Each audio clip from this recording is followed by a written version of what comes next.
Bonsoir à toutes et à tous, bienvenue sur votre chaîne locale, nous sommes le 3 janvier et voici le journal préparé par la rédaction de TV Vendée. 22 dauphins se sont échoués sur nos côtes en quelques jours, un chiffre important, mais comment expliquer cette situation? Le laboratoire Pélagis mène actuellement l'enquête. Un tout nouveau service pour la Croix-Rouge de Challans. Sous l'impulsion du Bureau national, l'unité locale renouvelle son offre de transport solidaire. Désormais, vous pouvez tous participer. Les précisions dans ce journal.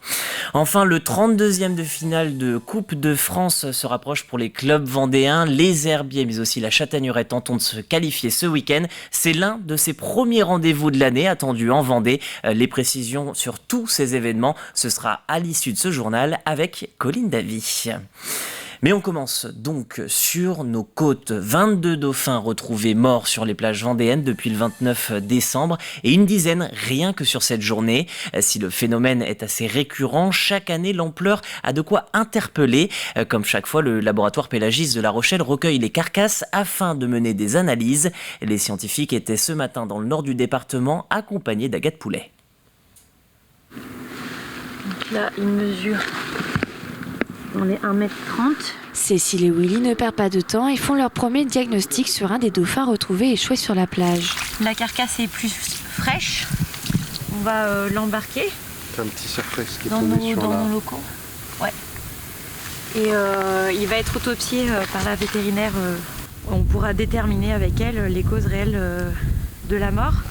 Mais déjà, on a quelques petits indices. Donc c'est un animal qui n'est pas très gros, qui a des parasites externes, on voit au bout de la queue. Là, il a une lésion qui a l'air pas belle du tout, on va dire.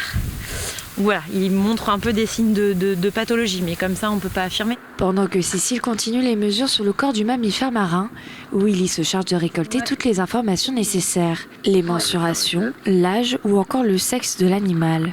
Il y en a un qui fait les opérations sur l'animal, donc qui se met en équipement, et l'autre, on va dire, qui garde les mains propres pour pouvoir faire et les photographies et les relevés d'informations. On va le collecter entier, mais on pourrait très bien faire une dissection, soit sommaire, soit approfondie sur le terrain, et donc produire de 12 à 25, 30 prélèvements en fait, sur cet individu. Depuis la semaine dernière, l'Observatoire des mammifères et des oiseaux marins Pélagis a recensé 22 dauphins échoués en Vendée. Un phénomène habituel, mais qui inquiète et surprend par sa précocité. En février-mars, on observe des pics d'échouage de ce type qui sont depuis près de 30 ans identifiés avec des pressions de pêche, en fait, avec des mortalités où la grande partie revêt en fait une mortalité accidentelle dans des engins de pêche. C'est ce qu'on a l'air d'observer actuellement, et c'est vraiment la première année où sur cette période de décembre, en fait, décembre-janvier, on a vraiment un fort taux d'échouage. Chaque année, on compte 2000 espèces marines échouées sur les plages françaises. D'ici jeudi, ce dauphin sera emmené à La Rochelle pour une autopsie approfondie afin de découvrir la cause de sa mort. Et toujours sur nos plages du côté de Saint-Gilles-Croix-de-Vie, le service défense contre la mer de l'agglomération surveille quant à eux les dunes. Avec les vents et les tempêtes de la période hivernale, cet espace naturel sensible est scruté de près, notamment par drone. Si les dunes sont en danger, les techniciens peuvent intervenir. On a des moyens d'action pendant les tempêtes, on a des suivis, donc on fait visuel par drone, on a des mesures aussi topographiques qu'on peut faire qui nous permettent de voir son évolution, ça c'est la première chose. Et après on fait ce qu'on fait ici, on réensable, c'est-à-dire on vient retrousser du sable qu'on récupère en bas de l'estran, qu'on remonte, on conforte donc la dune qui est fragilisée et qui va pouvoir encaisser 1, 2, 3 tempêtes. Avant de pouvoir se recharger plus naturellement pendant les périodes estivales. La dune constitue une barrière naturelle puisqu'elle amortit la houle et limite l'avancée de l'eau. Il est donc important de protéger cette barrière naturelle pendant l'hiver. Mais si la prévention ne suffit pas, l'équipe peut aussi intervenir en période de tempête.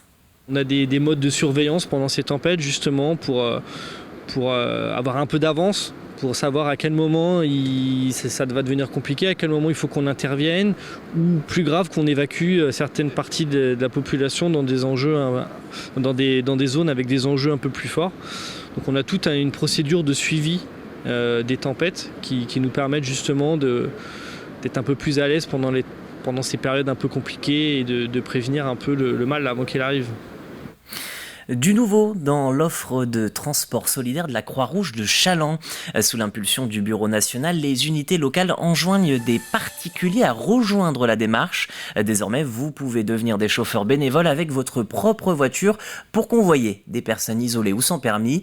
Jusqu'ici, le transport solidaire fonctionnait depuis une dizaine d'années avec une voiture pour l'association. À Challans, le bureau souhaite donc une vingtaine de chauffeurs pour les aider. On est assez fiers de pouvoir expérimenter ça, puisqu'on a expérimenté d'autres choses, et celle-ci en fait partie. C'est effectivement c'est aussi un rappel des valeurs de la Croix-Rouge, et que Challans porte cet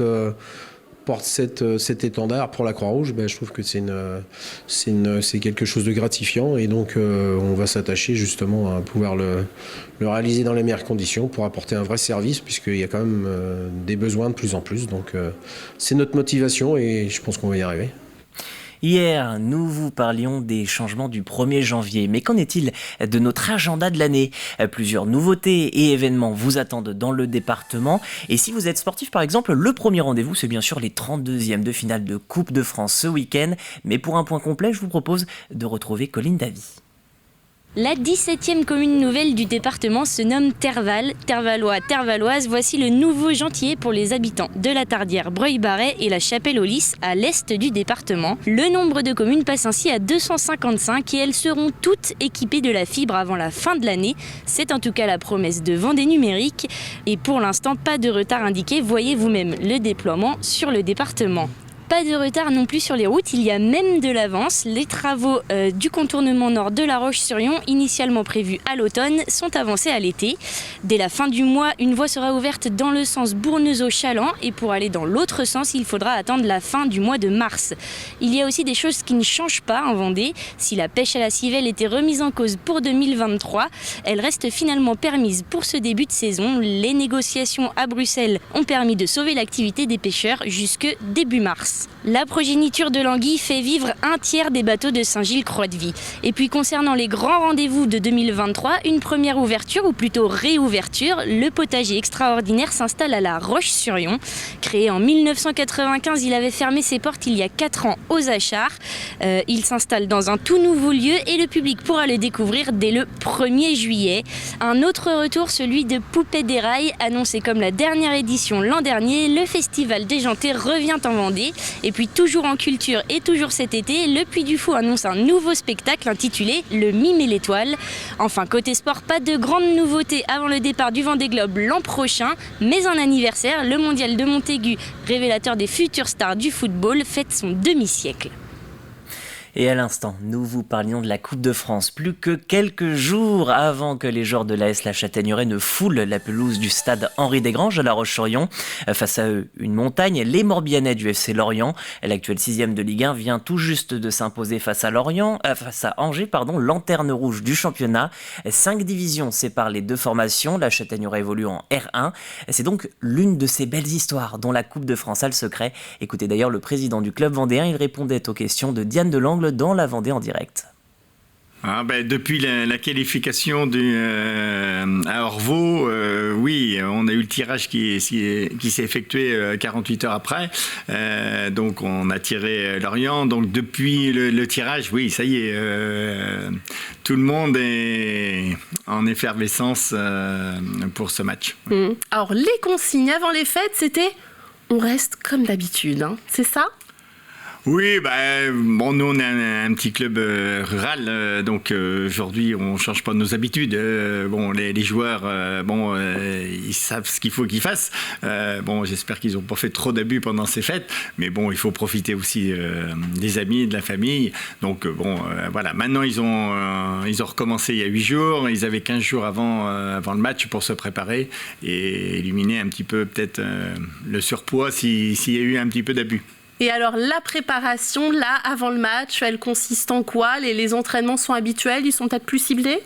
Alors bon, la semaine dernière, ils ont fait un stage de 2 jours de reprise, mais qu'on aurait peut-être fait autrement si on n'avait pas eu la Coupe de France aussi. C'était pas du tout un objectif Coupe de France. Cette semaine, c'est un petit peu plus intensif. Il y a 4 entraînements, mais bon, on change rien. On change rien. On reste naturel, humble, et on prépare le match comme on prépare un match normal. Et donc coup d'envoi 15h30 ce dimanche au stade Henri Desgranges de La Roche-sur-Yon. Et pour rappel, l'autre formation vendéenne, les Herbiers, pensionnaires de National 2, se déplacent chez un autre adversaire morbihanais, le stade Pontivien. Les Bretons jouent en R1 et évolueront dans leur stade de Pontivy dans le 56. Si ce week-end, vous préférez l'art au sport, regardez ce drôle de camion. Il s'agit du MUMO et il fait escale en Vendée, dans la communauté de communes Océan-Marais-de-Mont. Le MUMO, pour Musée Mobile, est en pleine tournée dans la région. Vous pouvez y retrouver l'exposition temporaire d'art moderne Battre la mesure. Pendant la visite, vous découvrirez des peintures, des dessins, des sculptures ainsi que des vidéos où tout est affaire de rythme. Les œuvres appartiennent à la FRAC, le Fonds régional d'art contemporain. Si vous ne pouvez pas vous déplacer, le camion sera ensuite à Chaland du lundi 9 au vendredi 13 janvier. La semaine suivante, le musée se déplace à Chavagne-en-Paillé et la dernière semaine de janvier, direction Mortagne-sur-Sèvre pour la dernière escale. Et puis, vu qu'il nous reste quelques secondes, un tout petit mot de météo. Demain, vous aurez un ciel couvert, que le soleil pourrait percer de temps en temps. Côté température, vous le voyez, 12 à 13 degrés dans le département. Je vous remercie de nous avoir suivis. Je vous souhaite une excellente fin de journée sur TV Vendée. L'info revient dès demain, 12h30.